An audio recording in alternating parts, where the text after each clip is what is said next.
Olá e bem-vindos a mais uma entrevista do ECO. O nosso convidado de hoje é João Dias, presidente da AMA. Obrigada por ter aceitado o nosso convite.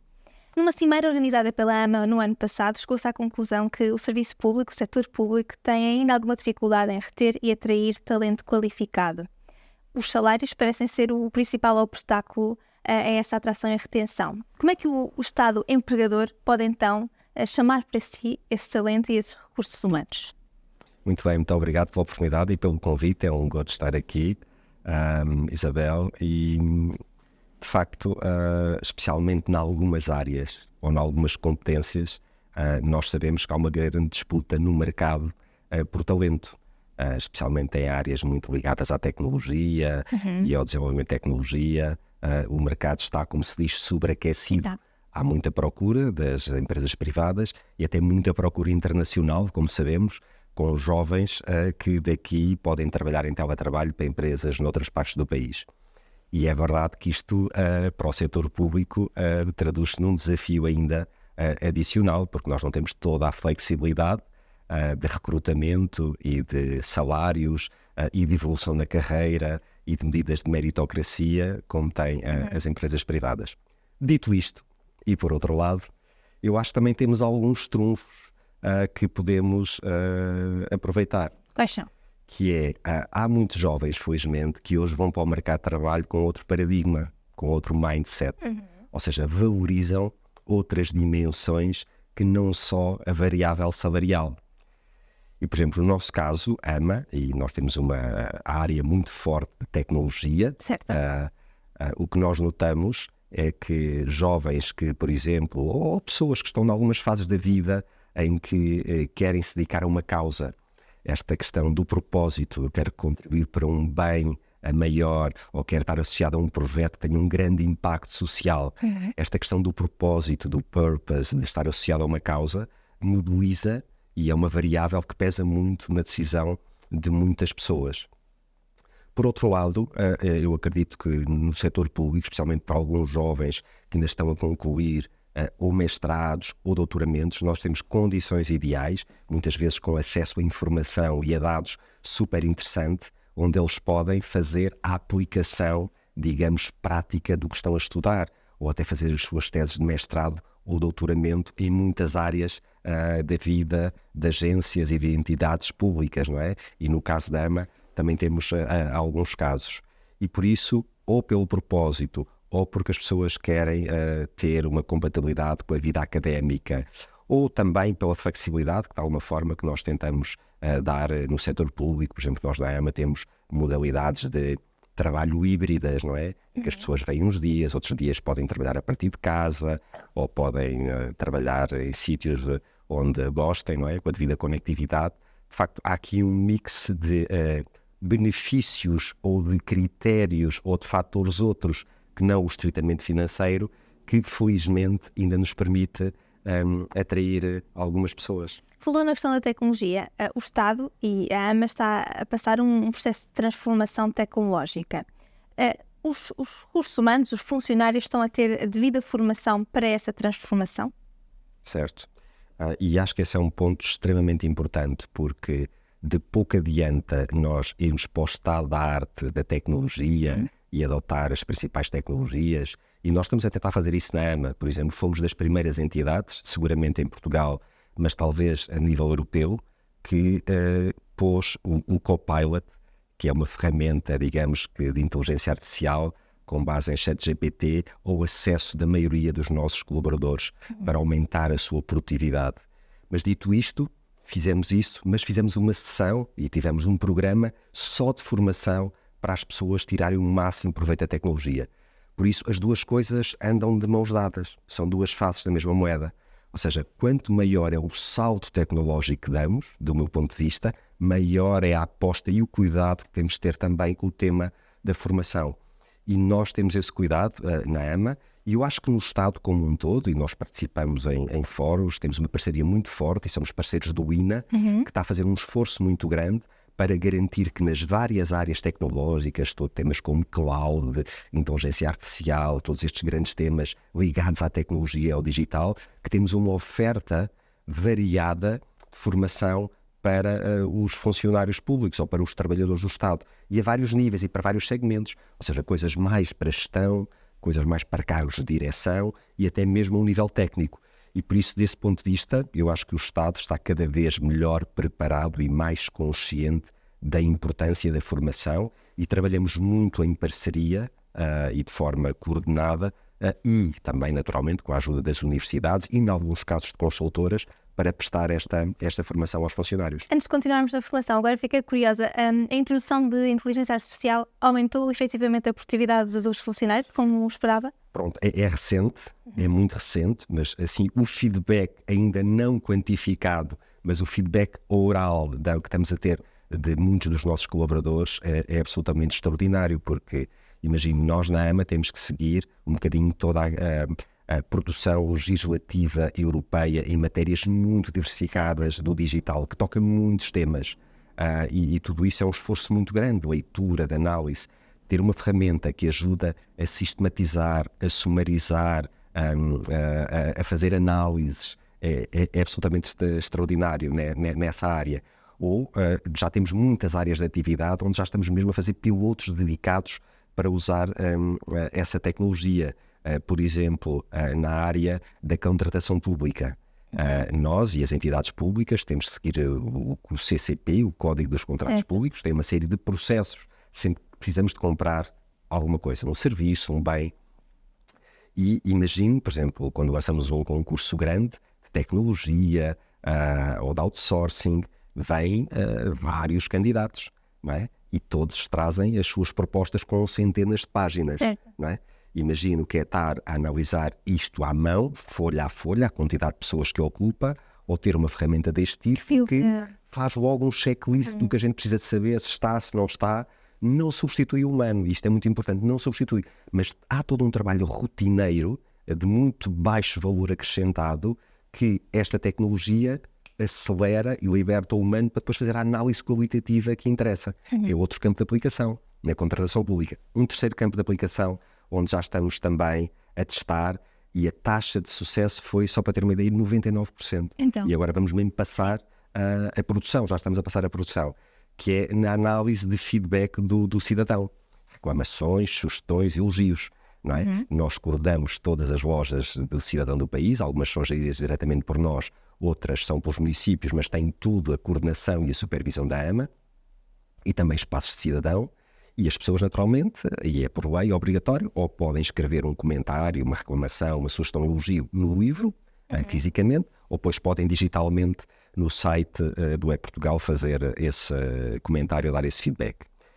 Analisar todo esse feedback, todas essas respostas, fazer à mão, ocupava uma série de pessoas, e tendo a inteligência artificial, nós não só conseguimos passar o formato físico das folhas dos livros para uma base de dados digitalizada, e depois conseguimos ter tudo numa mesma base de dados e ter a inteligência artificial a ajudar-nos a perceber que tipo de serviços, ou em que tipo de regiões, ou que tipo de comentários é que está a ser mais, digamos assim, falado pelas pessoas, ou que tipo de dificuldades é que estão a sentir mais. Isto permite-nos aqui não só o aumento de produtividade, mas também nos ajuda muito a reter os insights daquilo que é a voz do cidadão para nos ajudar a melhorar os serviços. E por isso é um potencial extraordinário e que nós queremos aproveitar. Obviamente, mais uma vez, obriga a formar as nossas pessoas para saberem tirar o máximo proveito desta tecnologia, conhecendo as suas potencialidades, mas também estando alerta, não é? Para alguns riscos, algumas falhas que a tecnologia ainda possa ter. E por isso é que há todo um processo de treinar, testar e depois ir implementando. E mesmo quando implementamos, nunca, e eu gostava de deixar este ponto muito claro, nunca substitui o humano, não é? Não é segredo que os serviços públicos têm sido alvos de algumas críticas por parte dos cidadãos, sobretudo nos últimos anos. Então, esta inteligência artificial pode ajudar a resolver de algum modo esta situação, este cenário? Sim, eu acredito que, e pelos dados que temos de todos estes pilotos que estamos a fazer, acredito que pode ajudar muito. E no fundo nós falamos do uso da inteligência artificial a um nível, que é o nível operacional, ajudar a aumentar a produtividade de processos que os nossos serviços públicos têm que fazer e tratar, ajudando em tarefas rotineiras, repetitivas, de baixo valor acrescentado, não é? E depois deixando o tempo e o cérebro humano, a energia, o tempo, o foco, para aquilo que são a parte mais complexa da análise que é preciso fazer. Mas isto é um nível de operação. Mas depois há todo um outro campo de aplicação da inteligência artificial, em particular, agora esta nova vaga da inteligência artificial, que é chamada inteligência artificial generativa, naturalmente, que nós também já estamos a testar. E também aí fomos pioneiros a nível internacional. Por exemplo, se a Isabel for ao site do Portugal, vai ver logo lá na primeira página um avatar, certo, que é um assistente virtual digital, que na verdade por trás desta figura digital, deste avatar, está a inteligência artificial generativa, com base em ChatGPT, que nós treinamos com base em modelos e informação preparada por nós, filtrada por nós, para tudo ser fidedigno. E o que é que este faz? Na verdade, permite uma interação como se de um humano se tratasse. Uma interação informacional e personalizada, em que eu, em vez de... O que é que isto faz? No modelo antigo, ou eu tinha que ligar para alguém, não é? Ou para o Call Contact Center, ou eu tinha que andar a navegar num site, e por muito que nós tentamos simplificar o Portugal, e é um portal que agrega muita informação dos serviços públicos, acaba por ser um portal grande. E as pessoas tinham que navegar à procura, ainda que a usabilidade fosse o mais simples possível. certo. O que isto agora faz é que eu não tenho que navegar.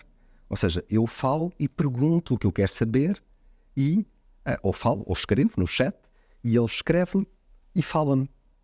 Dito isto, nós fizemos um primeiro piloto ainda em maio do ano passado para um serviço. Naturalmente estas coisas começam-se com um serviço, com um piloto, testa-se e correu tão bem, e o serviço foi a chave móvel digital, que é um serviço muito procurado e que as pessoas têm dúvidas, e depois como é que eu renovo, e como é que eu posso usar, e como é que eu posso obter.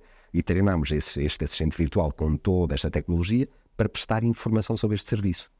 E de facto o feedback é muito interessante, porque no fundo temos uma pessoa virtual, entre aspas, disponível 24 horas por dia, 7 dias por semana, com quem eu posso falar ou escrever, que me dá respostas consistentes, e o resultado foi tão promissor que nós agora já estamos a trabalhar para alargar as temáticas, não é? Os temas, os serviços de que este avatar, do que este assistente virtual fala.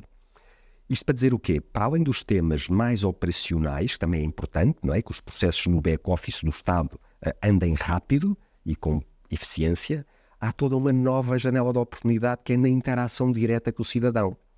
E por isso, no modelo do atendimento do futuro, nós vemos que o assistente virtual e a inteligência artificial generativa possa ser este primeiro contacto informacional para me tirar uma essa linha não se substitui em certos trabalhadores? Ou seja, prevê uma redução dos trabalhadores necessários para esse atendimento? Não. O que acontece é que, infelizmente, e isto é verdade, não adianta esconder, nós hoje em dia temos filas. Certo. Há filas nas lojas, as pessoas esperam para ser atendidas no contact center e muitas vezes as pessoas estão numa fila para ser atendidas, seja no contacto telefónico ou presencial, para ter uma informação, para ter um encaminhamento. Se lhes dermos uma oportunidade delas falarem, obviamente com um assistente virtual, mas como de uma pessoa se tratasse, obviamente nós dizemos, está a falar com uma máquina, todo este processo tem que ser super transparente, mas que a pessoa tenha a resposta que precisa e que seja uma resposta correta, acho que estamos a prestar um bom serviço. A pessoa deixa de estar na fila de espera, tem a solução que precisa, e o que é que acontece? Estando menos pessoas em espera, os atendedores passam a atender aquilo que são, digamos, temas mais complexos, certo, mais exigentes. E se calhar até nem estão tão pressionados por saber que no seu pipeline de espera há uma fila enorme e podem atender a pessoa com quem estão com mais tempo, com mais calma, com mais profundidade. E por isso, lá está mais uma vez, no fundo, isto é um assistente informacional para pedidos de informação, para FAQs, para triagem, que vai ajudar, digamos assim, a tornar o Estado mais eficiente, dar uma resposta mais pronta às pessoas e depois deixando mais tempo para os humanos, para os nossos mediadores, para os nossos atendedores, para os funcionários públicos, que têm que então depois fazer o atendimento. No fundo, é uma parceria entre a tecnologia, máquina, para um primeiro nível, e depois a parte humana. Sobre a questão do atendimento, lançaram agora há pouco, ou anunciaram um novo modelo de atendimento. Antes de irmos a fundo, queria perguntar o que é que está em causa, o que é que vai mudar? Na prática, há uma mudança de paradigma de conceito e que depois se vai traduzir objetivamente que quando a pessoa vai a qualquer canal de atendimento, uma loja, e vamos ter vários tipos de loja, um site, a futura app do cidadão ou um contact center, a lógica de atendimento vai ser diferente. Pronto. E o que é que acontece? Hoje em dia, ainda em muitos temas de serviços públicos, o cidadão tem que ir a várias entidades do Estado para tratar de um assunto. E muitas vezes sabemos de histórias e casos de que a pessoa tem que ir buscar a certidão no serviço A para entregar no serviço B, não é? E mesmo quando hoje vai a uma loja do cidadão, foi uma grande inovação há 25 anos atrás, porque a loja do cidadão faz este ano 25 anos, que a primeira foi aberta. O que nós fizemos, na altura foi muito inovador, mas passaram 25 anos e hoje já temos outras tecnologias que nos permitem ser mais ambiciosos, mas na altura foi, vamos colocalizar os serviços. E a pessoa indo a um só sítio consegue ter estas entidades todas ali perto. Mas não dispensa que o cidadão, na maior parte dos casos, tenha que correr as várias entidades. Então é perto umas das outras. E tanto quando a Isabel chega a uma loja, quando tira a senha tem que saber, eu vou para a entidade A, a entidade B ou a entidade C. E no fundo a loja é um centro comercial de lojinhas de entidades. Pronto. O que nós agora queremos fazer é mudar esta lógica, este paradigma, que é, na verdade, o cidadão não tem que conhecer esta máquina orgânica que é complexa do Estado. Tudo devia estar organizado a partir do cidadão no centro. E o Estado é que tem que se organizar. E por isso, o que vai acontecer no futuro, e agora já passo para o concreto, que é, quando chegar a uma loja do cidadão, na dispensadora de senhas, não vai ter a entidade A, B, C ou D, vai ter os serviços que precisa tratar. Aquilo que são os serviços mais procurados, na linguagem que o cidadão conhece. Quer renovar este documento, quer tirar este documento, quer tratar deste subsídio, não é? Quer fazer este pagamento. E por isso, tudo vai estar organizado para o cidadão. E a loja vai ter 3 níveis. Vai ter um nível, este primeiro de triagem, que vai contar com humanos e com assistente virtual para me encaminhar e me dar a informação que eu preciso, porque muitas vezes eu já nem preciso de ir para o atendimento, a informação que eu precisava fica logo resolvida ali no momento primeiro da loja, que é a triagem. Também vamos ter a oportunidade, quando o cidadão chega e a pessoa percebe, ou o assistente virtual diz, olha, este serviço que o senhor procura está online, quer ajuda e eu guio para que faça isto no seu telemóvel.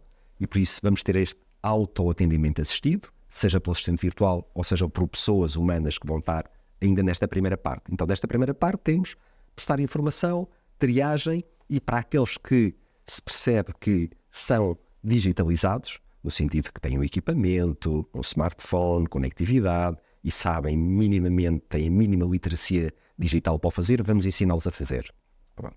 Mas depois, quem precisar mesmo de um atendimento, digamos, mediado, vai ter então este novo conceito que é um balcão do cidadão. Um balcão único. Único.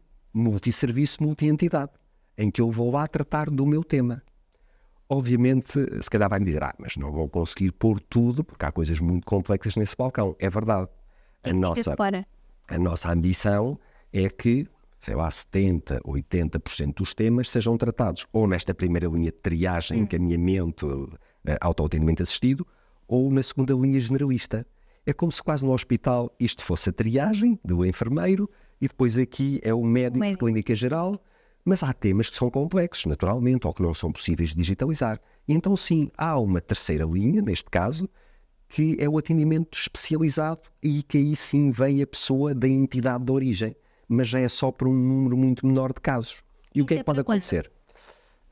Isto, agora só mais uma nota, só para lembrar este ponto, que é, nesta terceira linha de atendimento, nós vamos entrar com a mistura entre o físico e o digital, porque vai ser possível fazer por videochamada, que é muito interessante. Imagina uma loja pequenina numa zona do interior, não consegue ter lá presencialmente todos os serviços principais do Estado. E então o que é que acontece? Tem estas primeiras 2 linhas que eu falei, tem esta primeira triagem, encaminhamento e o balcão do cidadão generalizado, e depois tem videocabines que nós ajudamos a fazer a ligação ao cidadão para um atendedor, para um colaborador, funcionário da entidade A, B ou C, da Segurança Social, do IRN, da AT, não é? E, no fundo, as entidades não estão presentes em loja, mas estão a prestar este serviço especializado, desta linha especializada, um pouco por todo o país. E isto até permite um melhor match entre oferta e procura, porque estes pools de atendedores das várias entidades públicas vão estar a atender por videochamada, como nós hoje trabalhamos, não é? Muitas vezes, entre nós, onde quer que haja procura no país. Pronto. E isto é um novo conceito, não é? O Estado organiza-se para levar um serviço mais integrado à população. E depois há várias tipologias de lojas que já podemos falar. Mas nós contamos abrir esta primeira loja, já com este modelo, obviamente estamos a trabalhar tudo isto com as várias entidades, no final do ano. Se tudo correr bem, em dezembro, é como está planeado, e a primeira loja será na Maia. E essa concentração suponho que implica uma formação muito robusta dos funcionários que agora vão ter que dar respostas a que até agora não conseguiam dar. Como é que está a correr esse processo? Já se iniciou, não? Obviamente, e é mesmo assim, é mais exigente, digamos, para os mediadores, para estes funcionários que vão estar, porque vão ter que lidar com um leque maior de serviços. Por isso, nós na AMA temos uma academia, que nós chamamos a Academia AMA, que nós já hoje prestamos, digamos, formação aos mediadores, a gente chama mediadores, estas pessoas que estão no espaço cidadão, porque hoje em dia nós temos as lojas do cidadão, mas depois temos, digamos, mini-lojas, que são na verdade balcões, que é uma miniatura deste conceito que estamos a falar, que é um balcão que já faz alguns serviços de várias entidades. Pronto. E nós damos formação a estas pessoas, ou seja, existem perto de 850 espaços cidadão no país. E nós formamos estas pessoas todas, muitas delas são pessoas das câmaras municipais ou até de juntas de freguesia. E por isso nós já criámos esta e já temos a funcionar esta Academia AMA. O que agora vamos é alargar, digamos assim, o espectro dos temas, digamos, e dos assuntos e das temáticas funcionais que esta Academia vai dar. E por isso nós vamos dar formação, que tem um misto, pode ter uma parte só online, uma parte presencial, blended, para todos estes colaboradores que vão estar nestes novos espaços cidadão majorados, não é? Que vão ser, digamos assim, o coração das novas lojas de cidadão. E damos formação em temas como quê? Por exemplo, cidadania digital, TICs, tecnologias de informação e comunicação, temas como desenvolvimento pessoal também, e no fundo vamos preparar muito estas pessoas e para além de todas as temáticas dos serviços, que é o leque de serviços que ela tem que prestar. Para além desta formação, que tem um momento antes da abertura do espaço, mas depois também tem regularmente uma continuidade, temos uma outra coisa que é a linha de suporte ao espaço cidadão.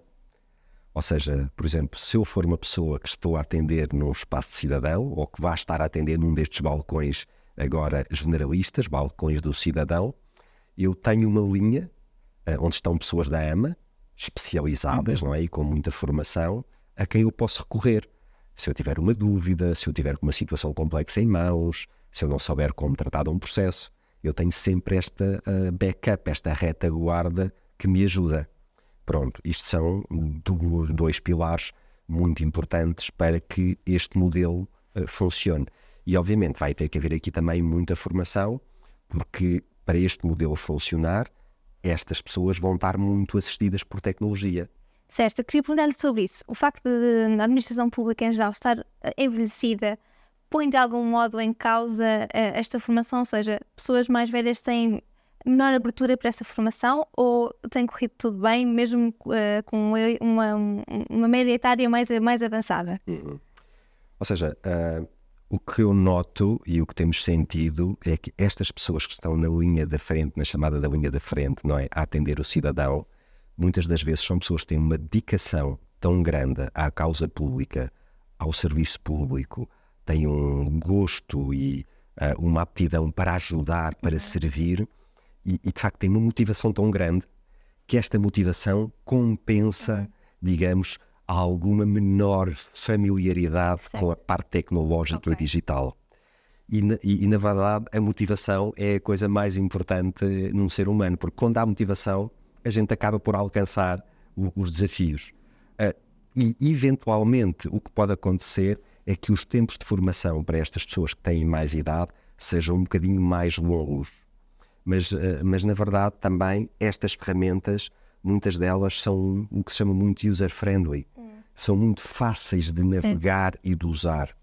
E por isso o que sentimos é que, certo, pessoas mais novas, os chamados quase nativos digitais, já vêm com toda uma familiaridade com o uso destas ferramentas, não é? CRMs, digamos, os Office e tudo isso, mas estas pessoas com mais idade, o facto de ter uma motivação tão grande, uma vontade tão grande de aprender, de servir bem, de ajudar, acabam por fazer o seu caminho e acabam por também aprender. E depois também temos que confiar que haja aqui um grande espírito de colaboração entre os próprios colegas e colaboradores, que se ajudem, não é?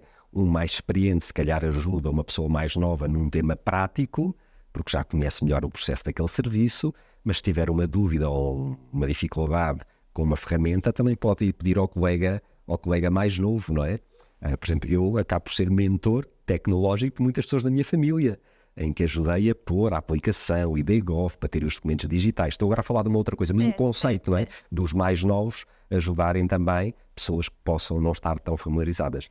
Por outro lado, olhando para os cidadãos, não temo que esta transformação tecnológica agrave ainda mais o fosso entre quem tem literacia digital e tecnológica e quem não tem? Essa é uma boa questão.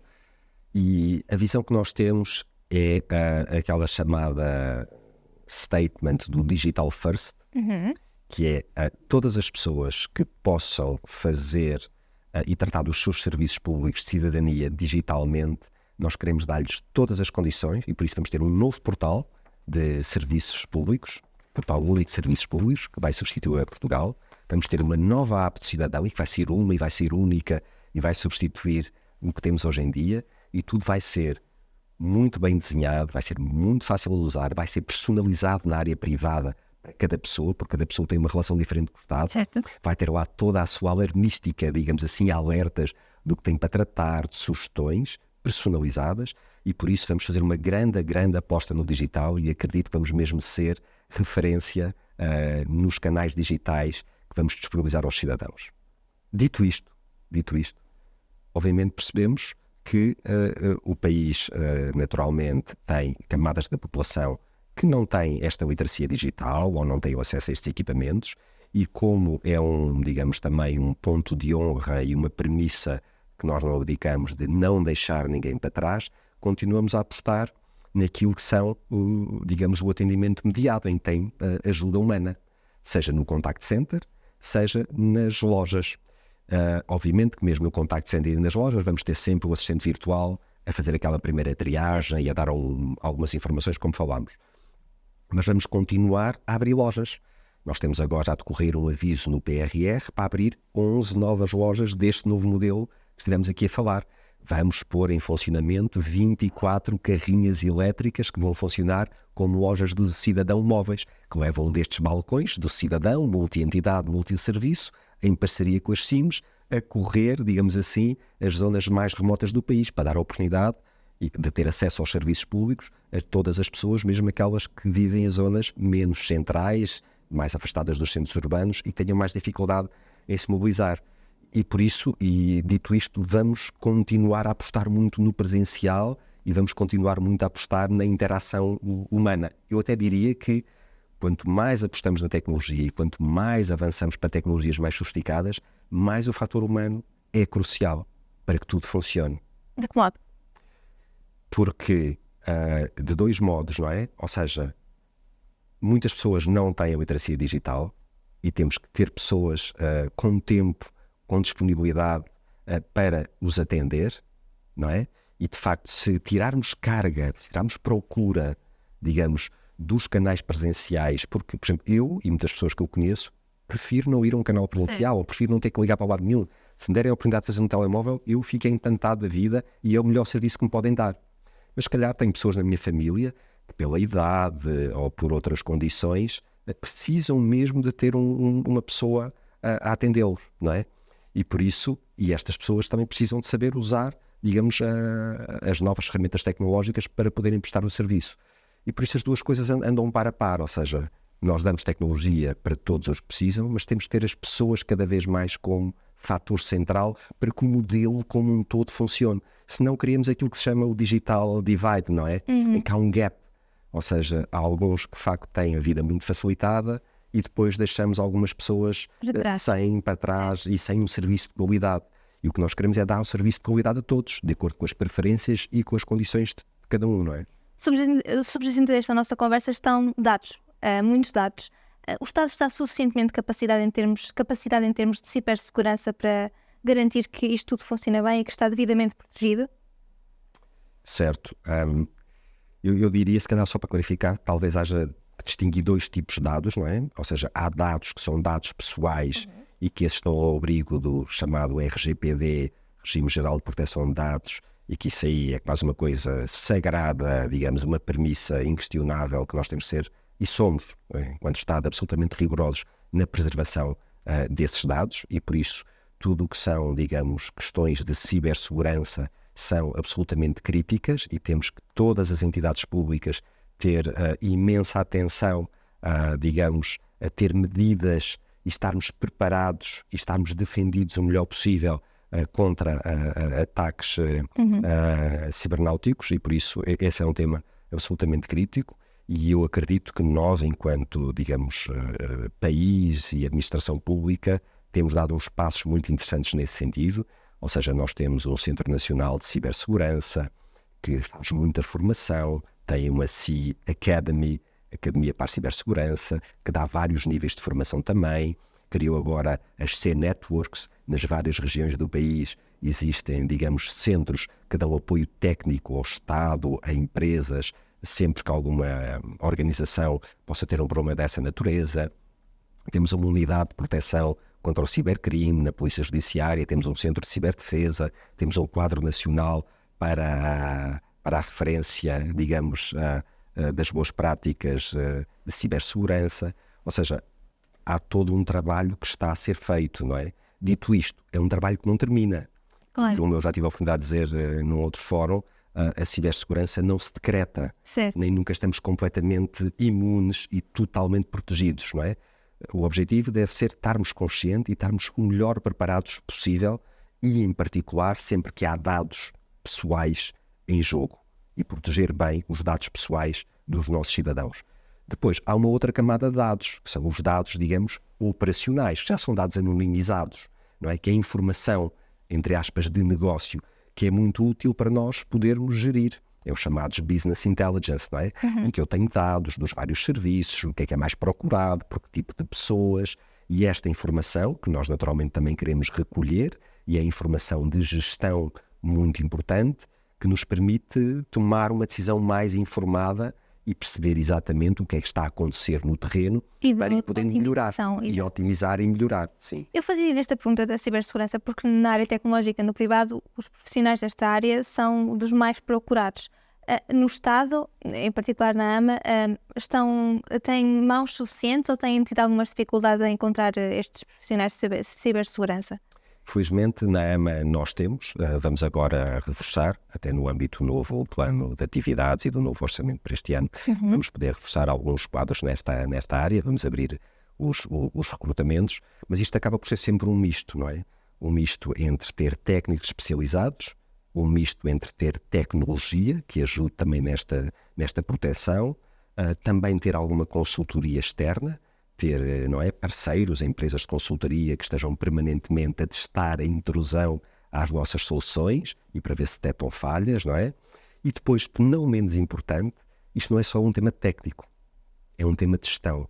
E é que, digamos, a gestão destas várias entidades, privadas e públicas, percebam que isto é uma prioridade e que toda a organização tenha uma cultura de higiene cibernáutica e que esteja devidamente protegida e que tenha alguns cuidados na utilização.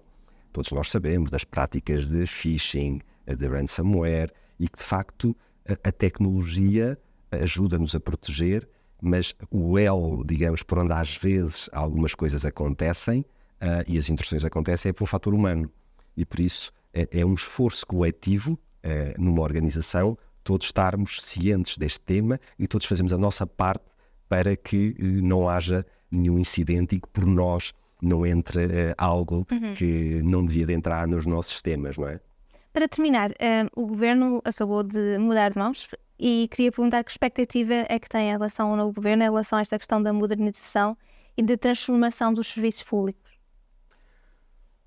Ou seja, eu acho que não posso dizer muito relativamente a essa matéria, mas do que retive do discurso do novo Primeiro-Ministro é que a redução da burocracia e a melhoria da eficiência do Estado é uma prioridade e, naturalmente, nós na AMA recebemos com muito agrado essa notícia, não é? Porque é essa a nossa missão, é esse o nosso desígnio, é para isso que trabalhamos e lutamos, digamos assim, com os nossos parceiros da administração. É um esforço conjunto, a AMA é aqui um bocadinho o maestro, não é? O orquestrador desta banda composta por entidades públicas e que, no fundo, estamos nesta jornada, nesta cruzada de dar mais eficiência ao Estado, melhorar os serviços, melhorar a qualidade do serviço e, por isso, obviamente, vemos sempre com muito bom grado quando o tema da redução da burocracia e da melhoria da eficiência do Estado é considerada pelo chefe do Governo como uma prioridade.